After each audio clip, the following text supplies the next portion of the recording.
पैसा येण्याआधीच ज्या वेळेला आपला पैसे जाण्याचा विचार येतो मनामध्ये, तर ते पैसा टिकत नाही. सो पैसा टिकावा असं जर वाटत असेल तर त्याला ग्रॅटिट्यूड देणं गरजेचं आहे. जे आहे त्यासाठी थँकफुल असणं गरजेचं आहे. कारण एकदा राजाला आणि एका भिकाऱ्याला देवाने सांगितलं की तू ग्रॅटिट्यूड करणं बंद कर, आणि भिकाऱ्याला सांगितलं की तू ग्रॅटिट्यूड करायला सुरुवात कर. तर राजा म्हटला की मी बंद करू शकत नाही, कारण मला देवाने खूप दिलेलं आहे, सो मी रोज थँक्यू म्हणणारच. आणि भिकारी काय म्हटला, जो गरीब होता तो, की मला काय दिलंय की मी त्याला थँक्यू म्हणू, देवाला मी थँक्यू म्हणणार नाही. मग त्या दूताने सांगितलं, जे त्यांचे दूत होते देवांचे, ते म्हटले हा डिफरन्स आहे दोघांमध्ये.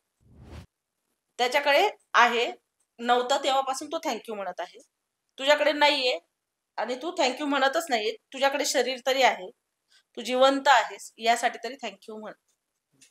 हा डिफरन्स आहे. म्हणजे तुम्ही ग्रेटफुल असणं गरजेचं आहे.